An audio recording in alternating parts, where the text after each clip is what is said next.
Hi everyone, welcome back to another episode of Stay at Home Storytime. I'm back in my classroom here again in Emerson for one last time to finish cleaning up and packing up things for my students to pick up for the end of the year. And it makes me so sad when I looked at our word wall and I saw all of your beautiful pictures up on our word wall.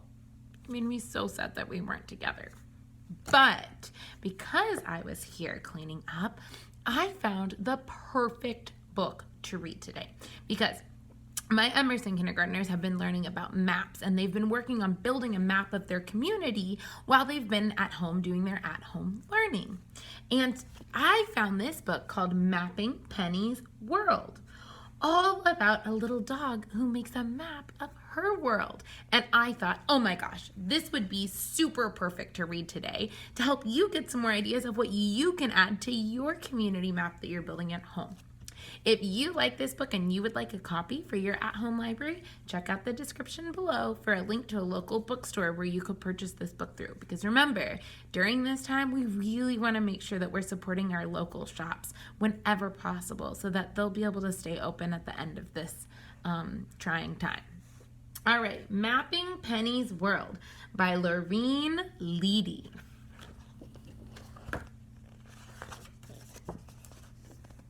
My name is Lisa, and my class is making maps this month. My teacher, Mr. Jason, says a map is a picture of someplace from above. It's like flying over that spot in an airplane. So you can see they started with their map of the world and their continent. So they have North America, that's where we at Emerson live. South America, Asia, Africa, they've got Australia over there. It doesn't look like they added Antarctica yet. Europe's over there. Antarctica would be a little bit on both ends, depending on how you smush your map flat. Because remember, the world is round, but when we draw a map, we draw it flat like you're flying over from above. So it's a little easier to see. Mr. Jason says that we can make a map of any place, like a room, a yard, or a neighborhood. Maybe I could make a map of my bedroom at home. Let's take a look at what's in their map. So they made a map of their school. They put a title. The title tells us the place that the map shows, our school. Add labels where there is space, like cafeteria and gym or playground. Compass rose. The compass rose shows the directions on the map. North, south, east, west. Scale. The scale shows what a map measurement represents in real life. For the example, this one says 1 unit equals 10 feet. Key.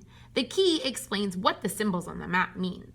They put a star for their classroom. They put a tree, a bush, the slide, the swings, the fence, the exit, the parking, the flag, and the sidewalk. Oh my gosh, so many symbols because these symbols are pictures that stand for real things.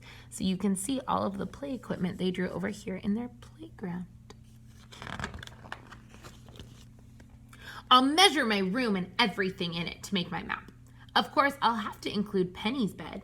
Penny is my Boston Terrier, and she sleeps in here too.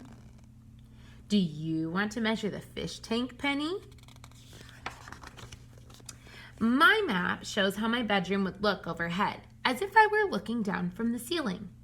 My bedroom by Lisa. Bed, plant, bookshelf, rug, closet doors, dresser. Look, she even drew a close-up of the fish tank. That's a close-up map of the fish tank. Thanks for your help, Penny. And she has her key. Penny likes to hide her toys and other stuff in the yard. I have found shoes and socks in the strangest places. Maybe I'll make a map of Penny's hideouts. Ooh, that's a good idea. On this map, some of the symbols stand for goodies she has hidden outside. The rest of the symbols represent the fence, the table, and other things that are supposed to be out there. Penny, if you hide my doll, you'll be in big trouble. So there's the map she made of the backyard to put all of Penny's hiding spots. Maps are good for giving directions. Suppose Penny's friend, Maxine, wants to come over. You could say, go out your back door, turn right by the trash cans, crawl under the gap in the wooden fence. Watch out for that big orange cat. and squeeze through the bushes. There we go. That's Penny's friend. Turn left, look for the yellow fire hydrant. Turn right on the sidewalk. Go to the third house on the right with the red door. Sit down in front of it and bark. Woof! Or you could have just drawn a map instead.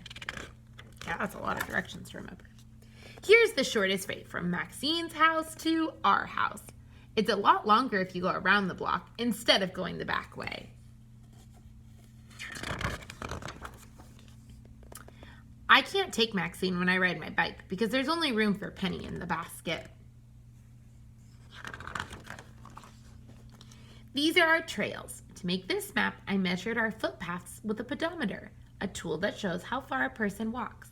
For the bike trails, I used an odometer, which shows how far vehicles travel. The map scale showed the real distances in the park. According to the map, the distance between point A and point B is 0.2 of a mile. Wow, that's so cool. So all of these dots are different paths. The different colors are the different paths that they would take when they go riding their bikes or going for a walk. When we go out into the neighborhood, Penny has some favorite places she likes to visit again and again. It looks like maybe the duck pond. She likes to go find the squirrels. And she likes to say hello to her other doggy friends. I made this 3-dimensional map with construction paper and clay. The numbers show where Penny can do different activities. Well, so maps don't have to just be flat drawings. They can also be built up tall. Penny loves to travel outside our neighborhood too. I think there's special places she would enjoy visiting, like a doggy treat factory, a really huge park, or a big dog show. This map shows a few of the places Penny can go. Penny's trip around the world. And I'm going with her. Don't forget the maps, Penny. So in this book, you got to see a ton of different maps you can make. Not only just a map of your community, you could make a map of your bedroom or of your house. Or maybe you make a map of the world and you put places you really want to visit over your lifetime. Whatever you choose, don't forget to share it with me. I'd love to see a picture of your maps. Until next time, bye, kindergartners.